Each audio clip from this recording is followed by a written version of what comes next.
Votre chaîne de télévision panafricaine For You Télévision, une autre vision du monde.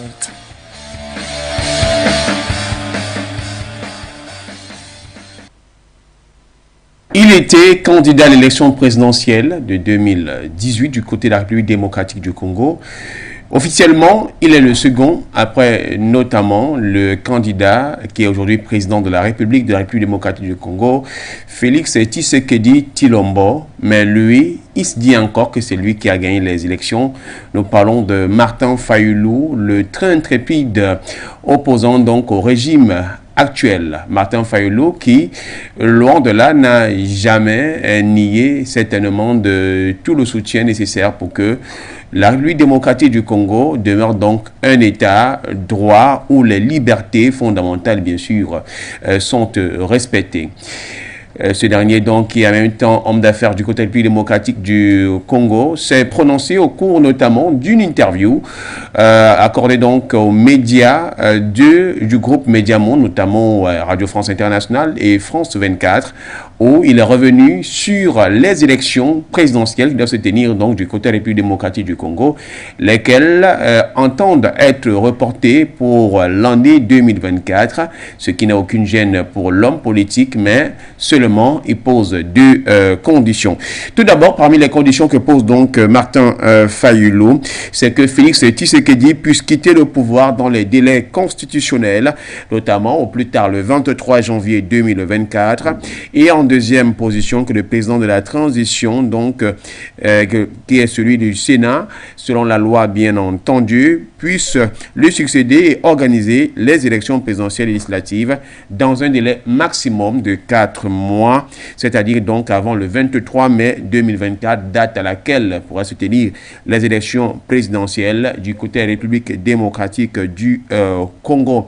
Martin Fayulu qui ne croit aucunement à ce que les élections puissent se tenir de manière transparente de ce côté, si il faudrait bien sûr, à condition que l'union sacrée de Félix Tshisekedi, le FCC de Joseph Kabila, bien entendu, et puis sa coalition politique Lamuka, la société civile, se réunissent autour d'une table pour revoir la loi électorale et réexaminer la composition de la CENI, la Commission électorale nationale indépendante, et de la Cour constitutionnelle.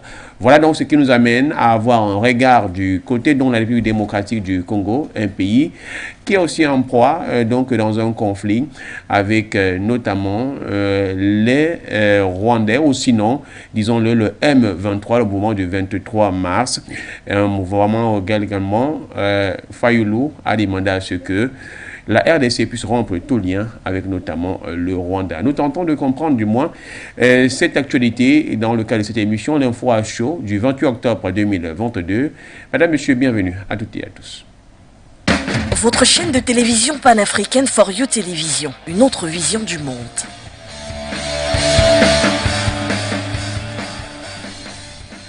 Pour échanger là-dessus, aujourd'hui, nous avons deux invités. Un qui est en présentiel avec nous dans ce studio et puis l'autre qui est du côté donc de Zoom. Nous commençons avec vous, Depekodo Pierre Claver, directeur de publication du journal Horizon Nouveau Magazine et African First Cross News, ainsi que président de l'AP2A, APH, Organisation de société civile russo-camerounaise. Merci d'avoir accepté notre invitation cet après-midi du vendredi. Oui, bonsoir Florent, bonsoir à mon copanéliste qui se présentera au moment opportun. Bonsoir à nos téléspectateurs et téléauditeurs. Permettez-moi, à titre exceptionnel, d'adresser toutes mes sincères félicitations à Amphis Sawa, c'est-à-dire les restaurants du littoral, qui a été du littoral du sud-ouest, qui a été honoré par le président de la République du Cameroun, son excellent Paul Biya, qui vient de l'élever au statut de commandeur du mérite de l'ordre national, ce qui est une consécration et ce qui mérite quand même des encouragements lorsqu'on voit tout ce que ce monsieur, je vais dire monsieur Oscar Moulongo, a apporté dans le secteur qui est le sien, c'est-à-dire le secteur des affaires, toute sa contribution par rapport à différents projets implémentés ou alors arrêtés par la République pour améliorer les conditions de vie des Camerounais. Je crois que cet événement devrait être salué parce qu'il a été honoré à titre exceptionnel par le chef de l'État, le président de la République, pour être désormais commandeur d'ordre national de la valeur. Et ça mérite des encouragements et des salutations. Si jamais cela peut susciter des vocations au sein de la jeunesse et surtout de la société camerounaise, quand on connaît son implication dans le domaine des affaires et surtout la promotion de la culture. On ira tout simplement aux hommes valeureux, la patrie reconnaissante. Et du côté donc du pays des hommes intègres, on retrouve Nabaloum Abdoulaye, qui est membre fondateur du mouvement Action pour la souveraineté des peuples ASP et puis porte-parole du Fonds panafricain pour l'indépendance monétaire. Monsieur, bonsoir et bon vendredi. Bonsoir à vous, Florent. Bonsoir au patriarche Pierre. Bonsoir à toute l'équipe technique de réalisation et à la direction générale de For You Media. Bonsoir à l'ensemble des téléspectateurs. Bonsoir à tous les souverainistes. Bonsoir à tous les panafricains. Bonsoir au peuple congolais. Bonsoir au peuple burkinabé. Bonsoir à l'Afrique. Encore merci à vous, For You Media, pour tous les efforts que vous consentez dans cette lutte de conscientisation de la jeunesse africaine. Merci à vous, cher monsieur. Nous parlons donc de l'actualité du côté de la République démocratique du Congo. Pour faire appel notamment à la mémoire de journalistes, vous vous souvenez certainement, mon cher DP, de cette élection présidentielle en 2018 du côté de la RDC qui avait beaucoup fait jaser le continent africain et même le monde de manière générale. Martin Fayulu, qui lui se réclamait d'être notamment le vainqueur des élections, alors que c'était plutôt les urnes ont donné de façon officielle la part belle à Félix Tshisekedi Tshilombo, l'actuel président qui occupe dans le fauteuil du magistère en République démocratique du Congo. Exactement, Martin Fayulu s'était pratiquement autoproclamé vainqueur de cette élection de 2018, mais il avait le soutien à l'époque de l'Église catholique et aussi de certains lobbies occidentaux, et c'est tout ceci qui, je crois, l'a poussé à s'autoproclamer vainqueur de cette élection, mais or les urnes donnaient pour vainqueur Tshisekedi. Et aujourd'hui, il faut quand même savoir que c'est l'un des poids lourds de la politique du côté de la République démocratique du Congo.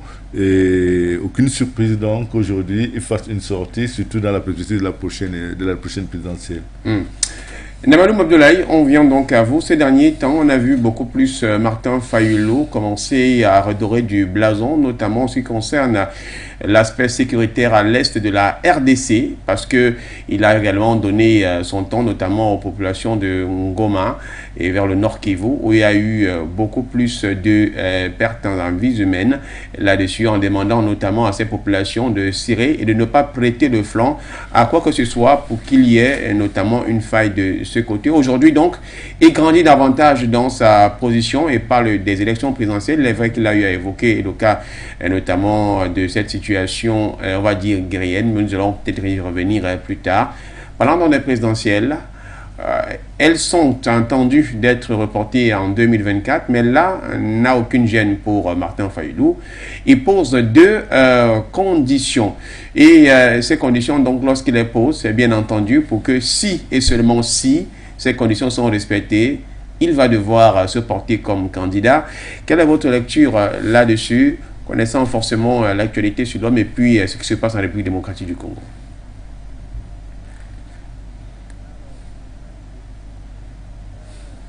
On parle toujours du Congo démocratique. Ça me rappelle depuis mon enfance, quand j'entendais toujours Congo, c'est la guerre. Et tout le temps, quand on entendait parler du Congo, c'est toujours la guerre. Et c'est toujours cette guerre qui continue toujours. Donc aujourd'hui, voilà un pays qui est victime de ses richesses. Un pays qui est victime de ce que la nature lui a offert. Et le drame dans tout ça, c'est toute cette population qui est persécutée depuis la colonisation. Je ne sais pas, ça a commencé depuis quand. Et cette population continue d'être persécutée, d'être martyrisée, d'être anéantie, simplement parce que le pays a des richesses et des ressources naturelles énormes qui sont convoitées par l'ensemble des Occidentaux, par l'ensemble de tous ceux-là qui sont des grands prédateurs qui, de par leur manigance, de par leur instrumentalisation, arrivent à imposer des dirigeants acquis à leur cause, qui ne font que martyriser le peuple, qui ne font que traumatiser les populations pour simplement profiter des richesses de ce pays-là. Nous espérons que le Congo va trouver en tout cas des leaders de plus en plus éclairés, des leaders qui comprennent que cette richesse qu'ils sont en train de vendre à vil prix, et s'ils arrivaient à s'organiser pour mieux l'exploiter entre Congolais et par des Congolais, cela serait beaucoup plus de revenus, soit pour individuellement, et c'est toute la population congolaise, c'est tout ce peuple congolais-là qui pourrait en bénéficier de ces richesses naturelles tant convoitées. Alors, le jeu politique, comme on le voit, il est pratiquement similaire à tous les pays d'Afrique francophone. Et je vais rappeler les propos du doyen. C'est toujours cet impérialisme-là qui, par ses manières ou ses méthodes, arrive à imposer des dirigeants, et lesquels dirigeants acquis à leur cause, qui ne se soucient de leur peuple, continuent toujours de travailler à servir ces impérialistes-là. Aujourd'hui, la situation où le mandat est en train de finir, qu'est-ce qui fait qu'il faille reporter les élections?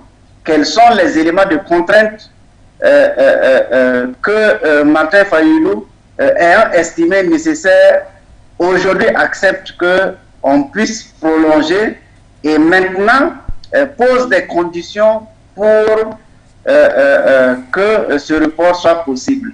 C'est là peut-être qu'il faut regarder, est-ce que les éléments qui motivent ce report-là sont suffisamment justifiés? Parce que pour moi, si c'est pour dire qu'on n'est pas prêt pour organiser des élections parce que le mécanisme ou parce qu'on n'a pas anticipé sur le programme ou sur la relecture des textes ou sur, en tout cas, les mécanismes qu'il faut activer pour organiser des élections ne sont pas prêts. Pour moi, c'est un faux fuyant. Et Martin Fayulu ne devrait même pas accepter ce report-là. Parce que ça a toujours caché, comme dans beaucoup d'autres pays, les reports d'élections sont toujours empreintes de cette insuffisance-là, de cette volonté-là de continuer à tromper le peuple, de continuer à tromper les institutions, de continuer à tronquer les constitutions, je m'excuse, de continuer à tronquer les constitutions pour simplement servir celui-là qui est là. Comment faire pour le faire réélire et comment faire pour que, en tout cas, quelqu'un d'autre, si ce n'est pas celui-là qui dirige, comment faire pour amener une tierce personne acquise à notre cause? C'est toujours ces éléments-là qui militent les reports d'élections, les révisions de constitution, en tout cas tout ce qui permet de concourir au choix ou à l'avènement de nouveaux dirigeants dans les pays francophones, africains francophones. Donc, ce sont ces éléments-là que nous voyons toujours et ça se répète, ça ne fait que se répéter. Alors, il faudra que de plus en plus, les populations soient exigeantes sur ceux-là, sur les hommes politiques, sur leur classe politique, pour que de plus en plus, on ait des leaders éclairés, on ait des leaders qui mettent les populations au centre de leur politique, des leaders qui soient de plus en plus panafricains, parce que c'est la seule voie pour nous sortir de ce chaos que nous vivons, ce chaos qui nous a été imposé à travers tous les systèmes possibles qui existent. Il faudra que les populations de plus en plus s'organisent mieux et à travers les différents regroupements, que ce soit de la société civile ou dans les partis politiques, ceux-là qui pensent qu'ils peuvent apporter, ceux-là qui pensent que donner le don de soi pour sa nation est un devoir et qu'ils se mettent à la tâche parce que c'est ça qui va nous sortir de cette situation de précarité qu'on nous fait subir, cette situation de domination, cette situation de vouloir montrer que nous sommes incapables d'avoir de bons dirigeants, que nous sommes incapables d'avoir des États forts, que nous sommes incapables d'exploiter et d'utiliser nos propres ressources. Oui, et puis on va venir avec vous, peut-être avant d'évoquer rentrer le plan pied dans les conditions évoquées donc par Martin Fayulu. Le modèle a ouvert un peu la brèche, on pouvait évoquer ça par la suite, mais autant mieux en finir une fois. Le report des élections pour 2024, c'est vrai que ce n'est pas encore officiel, mais on est en train d'y tendre. Est-ce qu'on pourrait mettre cela à l'actif notamment de cette situation conflictuelle à l'est notamment de la RDC avec le mouvement du 23 mars et puis le conflit rwando-congolais qui pourrait être à l'origine notamment de ce report et ou encore d'autres aspects qui n'ont pas encore été bien réglés? Oui, ben, je pense qu'on ne devrait pas s'attarder, on ne devrait pas motiver le report par rapport à ce conflit, parce que ce conflit date quand même depuis longtemps. Et ce n'est pas à la fin de son mandat que le président Tshisekedi devrait s'adosser sur ce conflit, puisqu'on sait que le Rwanda et les forces exogènes opèrent du côté de l'est de la RDC depuis bien avant son arrivée. Et je crois d'ailleurs que le président Kabila, l'ancien président, l'ex-président Kabila, le jeune quoi, avait en son temps décidé de procéder à une réforme de la loi minière, et c'est ce qui lui a valu les foudres, il faut le reconnaître, les foudres de la prédation internationale, donc cette fameuse communauté internationale qui saigne l'Afrique à vif bien avant, depuis la traite négrière. Donc je ne pense pas que c'est un argument suffisant pour justifier le report. Mais naturellement, sur le plan politique, le régime actuel peut s'adosser dessus, s'appuyer dessus pour en arriver là. Si ce n'était que le conflit, c'est une zone. Sinon, alors, à quoi sert la mission des Nations Unies qui est stationnée là-bas depuis... Mais la MONUSCO a été demandé que la MONUSCO doit partir. Parce que oui, il a demandé qu'elle doit partir parce que justement, elle ne fait aucun résultat, puisque sa présence aurait dû mettre un terme à cette situation de crise qui prévaut à l'est de la RDC depuis près de 40 ans, or, ou 30 ans, je ne sais pas quoi. Mais or, partout la MONUSCO, les missions des Nations Unies stationnent, on a quand même le sentiment qu'elle n'apporte pas grand-chose. Il s'agit donc pour les États de se tourner vers de nouveaux partenariats pour pouvoir venir à bout de leurs problèmes sécuritaires. Je pense simplement que Fayulu est dans une démarche strictement politicienne qui est motivée par ses ambitions personnelles ou alors les ambitions des lobbies qui le soutiennent et qui aujourd'hui imposent, lui dictent une certaine ligne de conduite. Naturellement, moi je ne suis pas d'accord avec Tshisekedi parce qu'en réalité Tshisekedi aussi est en train de montrer, depuis qu'il a accédé au pouvoir, il a montré ses limites par rapport à certaines collusions assez ambiguës avec non seulement la Belgique, mais aussi avec les États-Unis, ce qui ne me permet pas, sincèrement, de lui signer un chèque à blanc par rapport à sa volonté de ramener la paix à l'est de la RDC. Et encore que ça sortit il y a quelques jours, il faisait croire qu'il ne peut pas demander à la Russie de lui apporter un soutien pour lutter contre l'insécurité du côté à l'est du Congo. Donc, le Congo est dans une situation politique qui est assez délicate et l'enjeu des prochaines élections tournera justement autour de cette insécurité qui y prévaut, qui règne depuis très longtemps. Mais est-ce que les acteurs politiques qui sont en train de se mettre sur le starting block seront en mesure de donner garantie au peuple congolais de venir à bout de cette insécurité? Parce que cette insécurité, à la limite, sert également à certains partenaires de ceux qui accèdent au pouvoir du côté de la République démocratique du Congo. Donc, il est, à ma foi, il est très difficile pour les acteurs politiques congolais de montrer patte blanche par rapport à leur volonté de mettre un terme à l'insécurité à l'est de la RDC. Vous êtes donc que parmi ces hommes politiques qui pourraient justement donner au peuple congolais de l'espoir. Martin Fayulu qui pose dans ces questions. Nabaloum Abdoulaye, venons donc à la toute première des conditions, notamment posées par Martin Fayulu, il faut y revenir. Il voudrait faire savoir que si, au cas où bien sûr les élections sont organisées en 2024, que le président actuel de la RDC, Félix Tshisekedi Tshilombo, puisse quitter le pouvoir dans les délais constitutionnels de manière très claire, c'est-à-dire au plus tard le 23 janvier 2024. On s'arrête d'abord à ce niveau-là. Qu'est-ce qu'on devrait comprendre là-dessus? Est-ce que c'est qu'on peut dire que généralement en Afrique, lorsque il y a des élections qui viennent, quand bien on est candidat, on ne veut pas d'abord quitter le fauteuil présidentiel, on reste toujours à occuper ce fauteuil, alors bien même qu'on n'avait plus droit de façon constitutionnelle. Votre regard? Alors, cette première condition, en tout cas, amène plusieurs points d'analyse.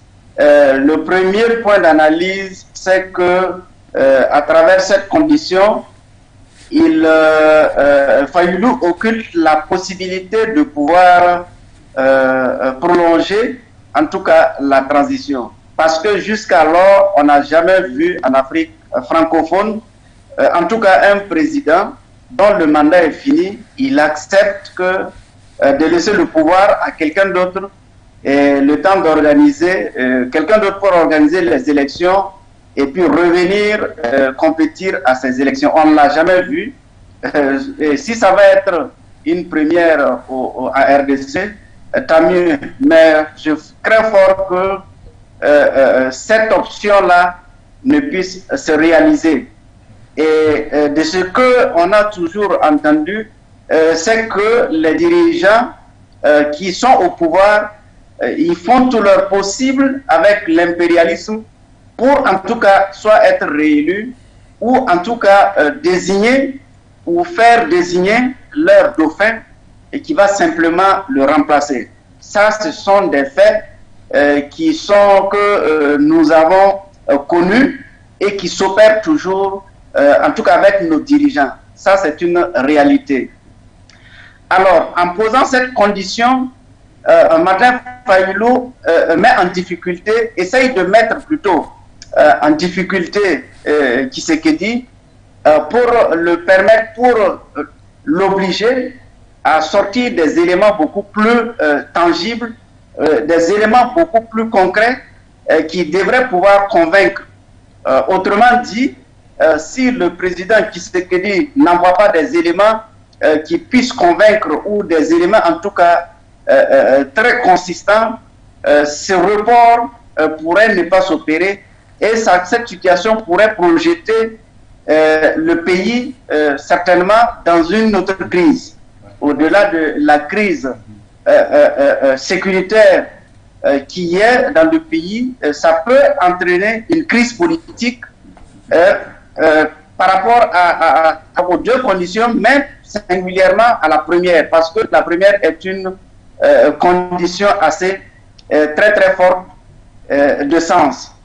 Donc, c'est cette crise politique-là que Martin Fayulu essaye de tendre comme piège au président Tshisekedi pour l'amener à exhiber des éléments réels qui pourront motiver le prolongement ou en tout cas la prorogation, le report des élections jusqu'en 2024. Donc voilà un peu les éléments d'analyse que moi j'avais par rapport à cette première situation-là. Depuis vous avez parlé notamment, lorsque Nabaloum était en train d'échanger, vous évoquiez justement une réaction dans le sens de plonger peut-être la République démocratique du Congo dans une certaine crise. Et puis je profiterai de l'occasion d'ailleurs pour ajouter que qu'est-ce qui se passe concrètement? Pourquoi en Afrique francophone? Ça c'est un constat qui a été fait. Du moment où on a un président en place et que les élections, notamment on est arrivé qu'il faudra organiser les élections, le candidat ne quitte pas le fauteuil présidentiel, disons ça de manière très claire, il ne quitte pas la présidence de la République, il y reste toujours jusqu'à à ce que le Conseil constitutionnel ou bien la Cour constitutionnelle, du moins la plus haute juridiction du pays, viennent à prononcer les résultats. Est-ce que ça aussi en même temps, vous tenterez de répondre à toutes les deux questions en même temps, ne vient pas influencer le jeu politique même et y poser la question même de la véracité, de la clairvoyance qui pourrait être même, voire même de la transparence? Oui, Florent, vous posez une question extrêmement intéressante, mais je voudrais quand même vous rappeler à nos téléspectateurs, à l'attention de nos téléspectateurs et les auditeurs, que partout dans le monde, ce n'est pas seulement un problème qui a cours en Afrique francophone. Vous vous rappelez la dernière élection présidentielle du côté de la France, Macron n'a jamais démissionné de son poste. Mais pourquoi c'est arrivé comme ça? Oui, mais parce que c'est la France. C'est la France, l'Afrique s'inspire toujours de la politique française. Même aux États-Unis, Obama n'avait pas démissionné pour se mettre totalement à l'écart du jeu politique. Vous comprenez? C'est pour ça que j'ai l'habitude de rappeler dans le cadre de nos programmes qu'en réalité, la démocratie, telle qu'elle est perçue par les Africains, sous la formule imposée par l'Occident, ne fait pas l'affaire de l'Afrique. Lorsque vous voyez même la limitation des mandats, c'est une histoire qui n'a pas de sens dans la mesure où, en 5 ans, on ne peut pas réaliser un projet d'envergure. Un projet a besoin d'un temps pour être mature.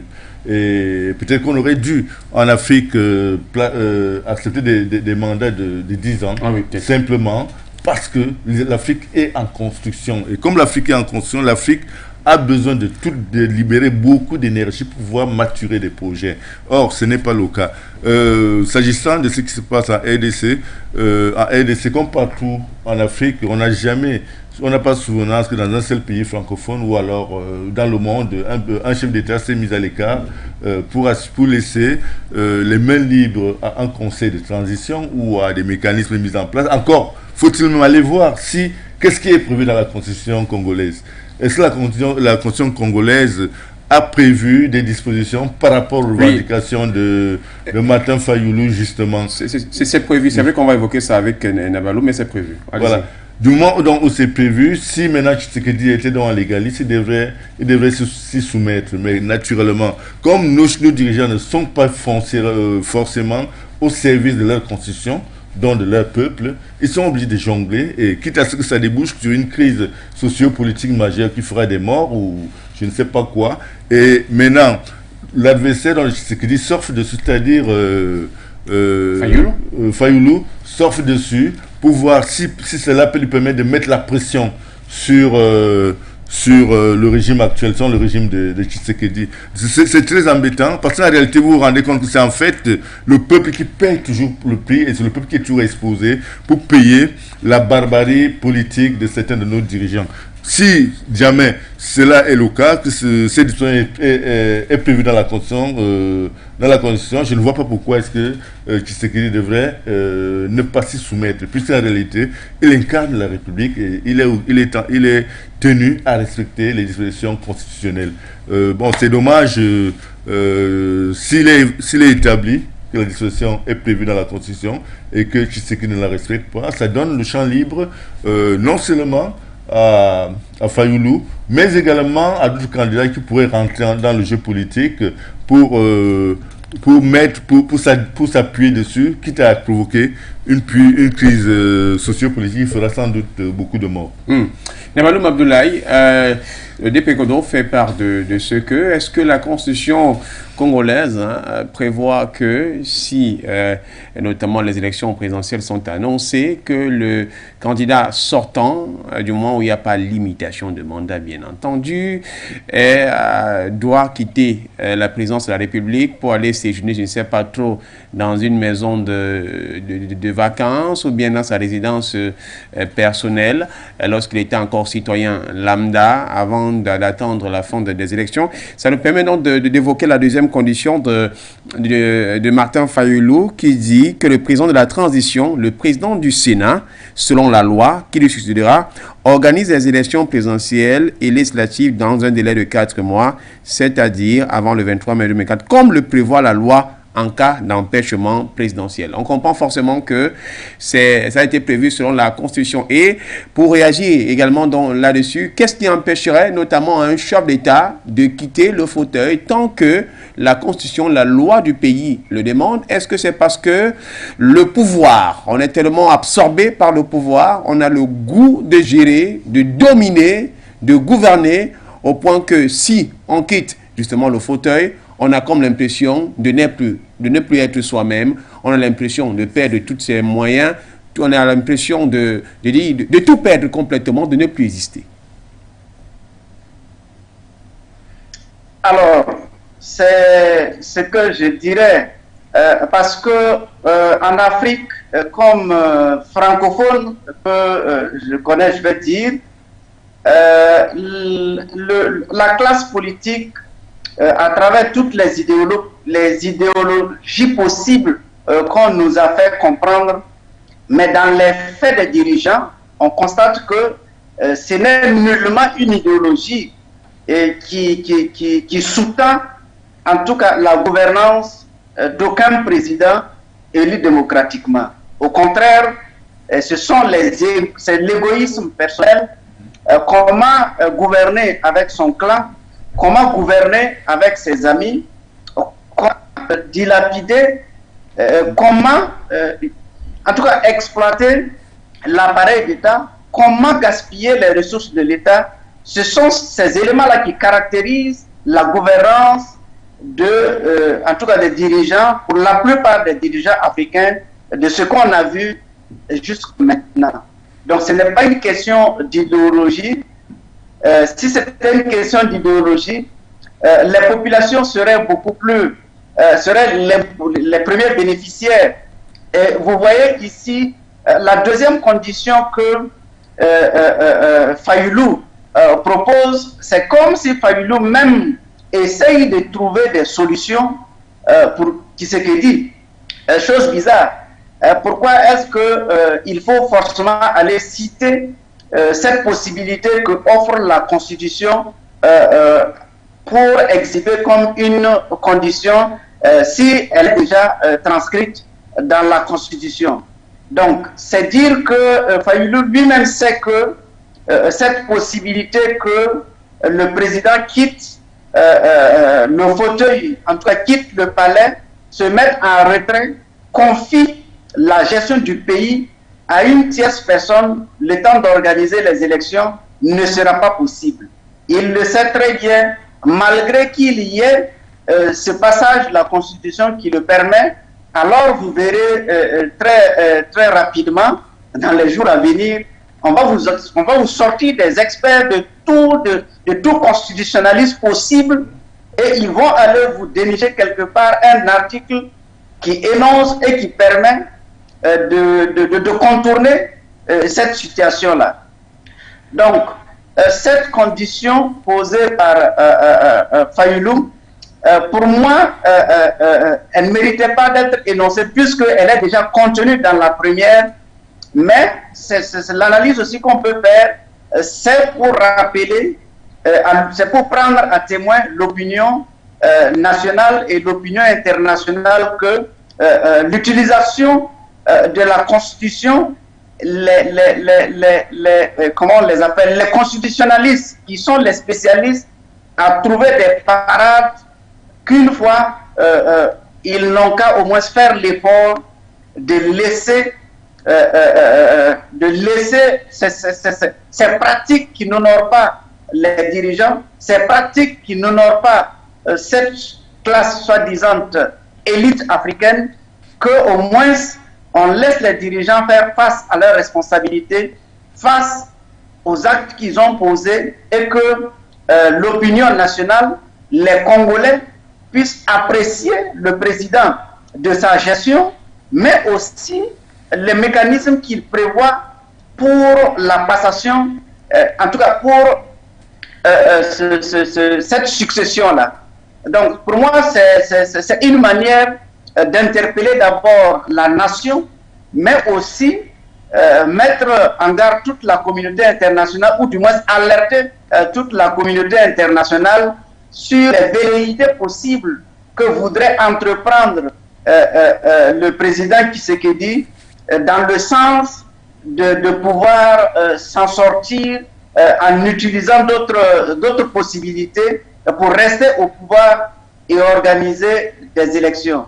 Mais le fait que ces conditions soient posées aussi nous amène à la réflexion que le Congo, qui a toujours été persécuté, les mêmes persécuteurs là sont actuellement là Et c'est eux encore qui vont sortir les arguments, c'est eux encore qui vont créer les conditions, qui vont créer des situations à mettre le pays dans une situation de crise, de chaos politique, sociopolitique, ou en tout cas d'insécurité, qui va justifier ou qui pourrait justifier cette situation de report-là.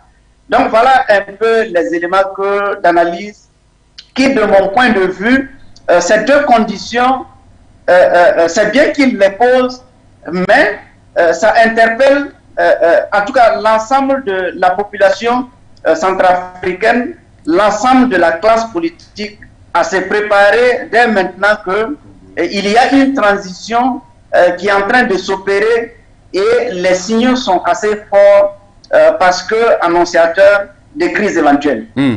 Il est vrai que la RDC se retrouve en Afrique centrale, comme l'a si bien dit également Martin Fayulu pour le cas du conflit qui l'oppose donc au mouvement du M23 et rien à voir avec l'Afrique de l'Est, dont vous avez souligné centrafricaine. On prend un ensemble notamment de la sous-région.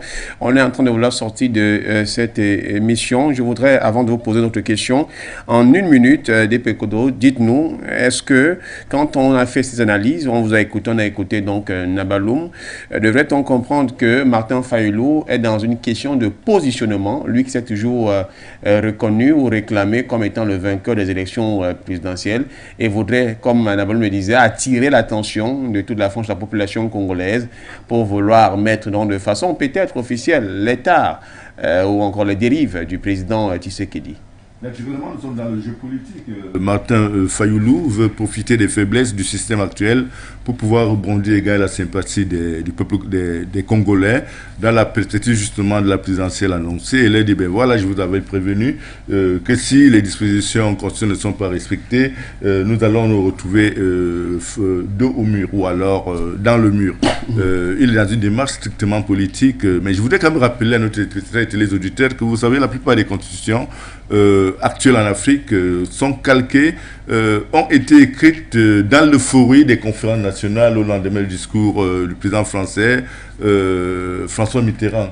Dans son fameux discours à la Bolle, dans lequel il conditionnait l'aide au développement, je ne sais pas quel développement, à la démocratisation des vies publiques. On a vu justement le Zaïre, la plus Zaïre à l'époque, se lancer dans cette aventure. Le Cameroun en a échappé de justesse, d'accord, mais la plupart des pays qui sont lancés dans cette aventure ont élaboré des constitutions inspirés d'ailleurs avec pas des experts occidentaux, comme le disait Nabaloum tout à l'heure, qui sont toujours en embuscade, et qui pensent à notre place, qui font des choses, qui nous imposent leur manière de voir des choses, pas forcément dans l'intérêt de nos pays, mais dans leur intérêt. Donc cette constitution, ceci étant dit, je pense que même l'actuelle constitution congolaise devrait être remise à plat pour justement repenser et harmoniser son contenu avec les attentes légitimes du peuple congolais. Parce que quand vous voyez une incongruité comme celle-là, qui est inscrite dans la Constitution, c'est-à-dire le président de la République devrait libérer le pouvoir pour laisser le soin. Il faut, dans d'autres constitutions, on dit en cas de crise. Mais si là-bas, on n'a pas prévu une crise majeure et que cela faille s'imposer automatiquement, ça crée quelque chose. Mais il est donc important pour les législateurs de ce côté du Congo, la RDC, de remettre, de réfléchir à propos pour éviter justement à terme que cela puisse déboucher sur une crise sociopolitique majeure qui, comme le sait de le rappeler Nabaloum, mon ami Nabaloum, a passé, tout le peuple congolais a passé toute son existence à souffrir, à être torturé, à être pillé, à être à la limite animalisé depuis l'époque de du roi Léopold II jusqu'à ce jour. Il est donc question pour les politiques du côté des politiques et de la société civile du côté de la République du Congo de prendre un peu de recul et de s'interroger si il n'est pas temps d'éviter dans l'avenir ou alors d'éviter de retomber dans les mêmes travers dans l'avenir en remettant à plat justement cette constitution qui semble être suffisamment viciée pour exposer ce pays au chaos, et un chaos qui ne profite pas à la République du Congo, par contre, qui profitent à ceux qui tirent les ficelles dans l'ombre. Nabalou Abdoulaye, on a une question, la dernière pour vous. Dans la suite notamment, si bien sûr les premières conditions, on prend d'abord un appel Ganjo Seli depuis Yaoundé, la capitale du Cameroun. Monsieur, bonsoir, bienvenue. Oui, bonsoir, monsieur Nora. Bonsoir à vos deux invités. Je sais que le temps vous tient à la gorge, donc je vais être très bref. Merci. Je voulais juste joindre ma langue à celle de vos deux illustres invités pour dire que le Congo est victime vraiment d'une haute criminalisation avec l'aide de l'ONU et des États occidentaux. Mais je voudrais souligner juste deux choses. Une escroquerie qui règne dans les pays francophones, je dis y compris le Congo.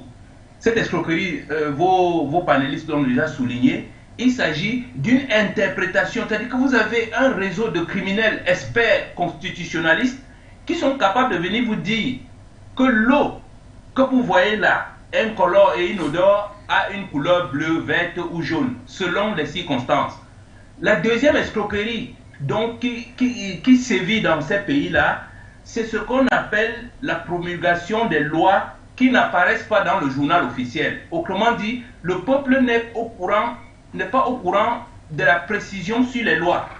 Je vais expliquer ça très simplement. C'est-à-dire, on vote à l'Assemblée nationale une loi sur des pages blanches.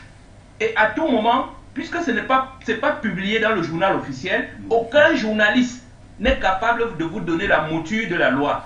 Donc, 2 semaines plus tard, 1 an plus tard, 10 ans plus tard, on vous sort la même loi en disant que non, on avait écrit ceci et les parlementaires ont voté. Mais on demande, mais comment vous, parlementaires, avez-vous pu voter cette histoire? En fait, ils ne votent jamais rien. Mais comme ce n'est pas publié, on peut écrire sur ces pages blanches ce qu'on veut pour faire dire à la Constitution ce qu'on veut pour l'heure. Voilà les deux articulations de cette escroquerie qui fait des ravages dans nos pays. D'un côté, vous avez ce groupe de gangsters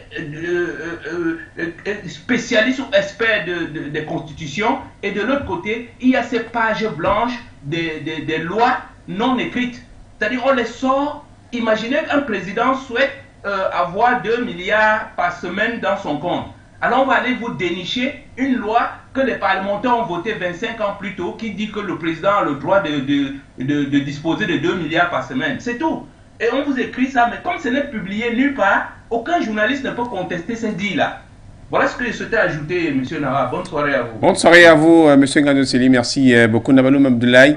Oui, le temps, on va peut-être prendre une petite poignée de minutes de temps pour qu'on puisse reprendre.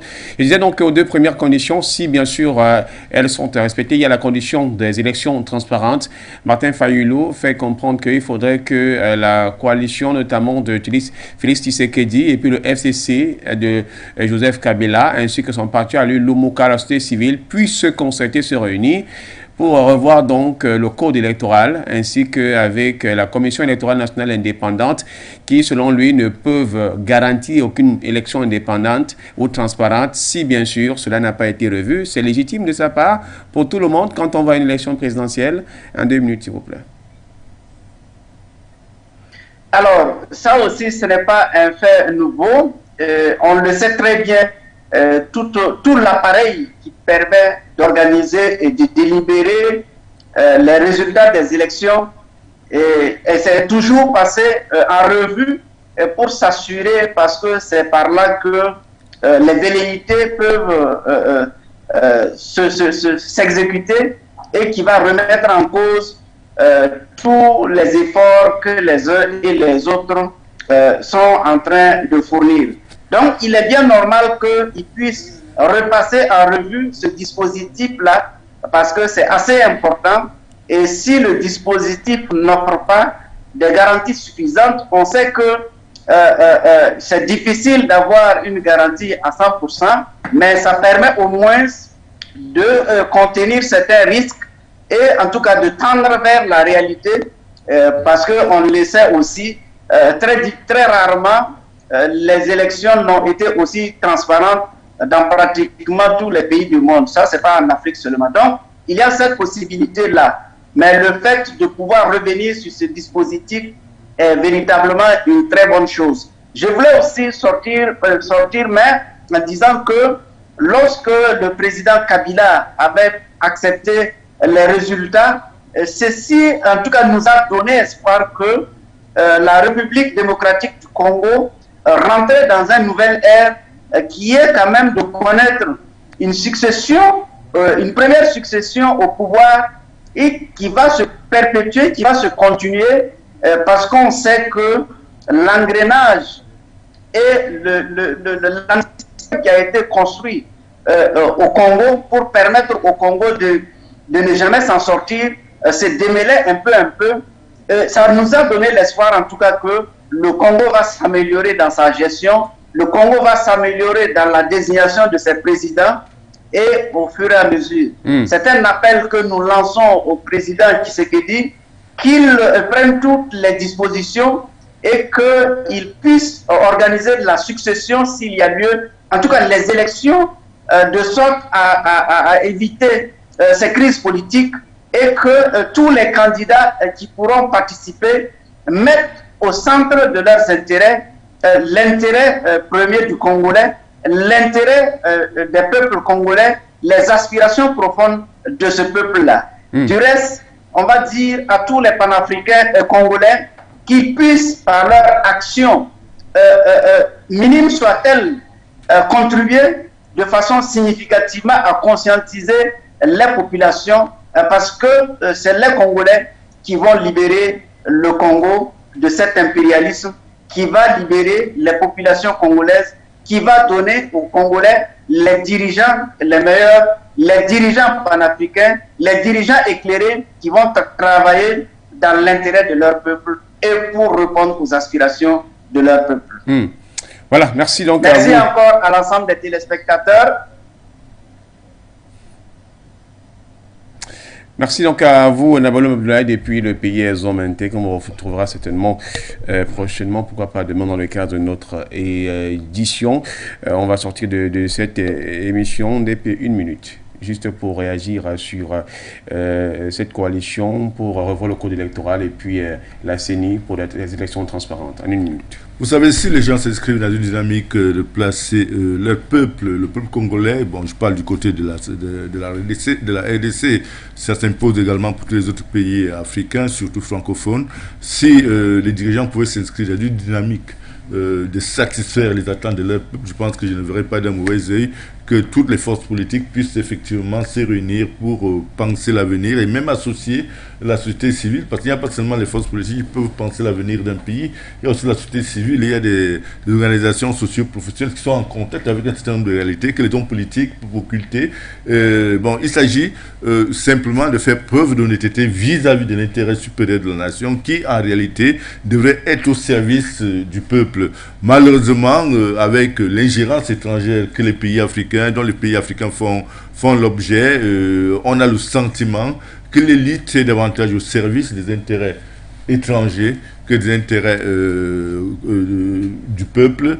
Et voilà pourquoi on va se retrouver, on se retrouve dans des situations comme celle qui est en train de se dessiner du côté de la RDC, parce que je suis convaincu que le président Tshisekedi n'arrivera jamais, sinon, je ne vais pas jurer, mais ce sera très difficile pour lui, au regard des contraintes qu'il a avec ses partenaires internationaux, ce sera très difficile pour lui d'admettre que cette plateforme puisse être mise en place afin que le peuple se reconnaisse à travers les éventuelles solutions et résolutions qui seront prises par tous les acteurs politiques et même de la société civile pour finalement mettre un terme à la crise ou alors pour finalement anticiper sur une éventuelle crise qui pourrait survenir au lendemain des échéances politiques annoncées de ce côté-là.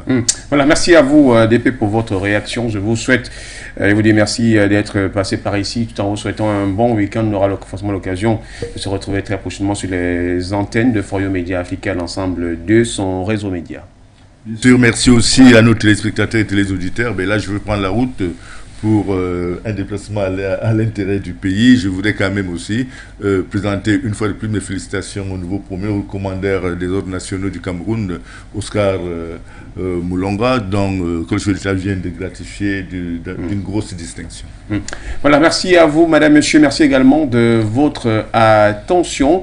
On aura l'occasion de se retrouver, vous et nous, avec forcément peut-être certains d'entre nos panélistes et peut-être de visages nouveaux. Demain, dans le cadre du grand format, votre avis compte du samedi. On aura forcément des sujets qui paraîtront intéressants dans le cadre notamment de partenariats stratégiques pour le compte de l'Afrique. Puis nous rendez-vous dans une vingtaine de minutes avec le rendez-vous et bien sûr attendu de l'information vespérale, le point sur l'actualité avec donc Bachir Ladan et puis le consultant permanent Batangene Jonathan qui sont au rendez-vous. Merci, restez en compagnie des programmes de For You Média Africa. Bon début de week-end, le monde bouge, l'Afrique aussi. Figurez-vous que nous aussi. Au revoir. Votre chaîne de télévision panafricaine For You Télévision, une autre vision du monde.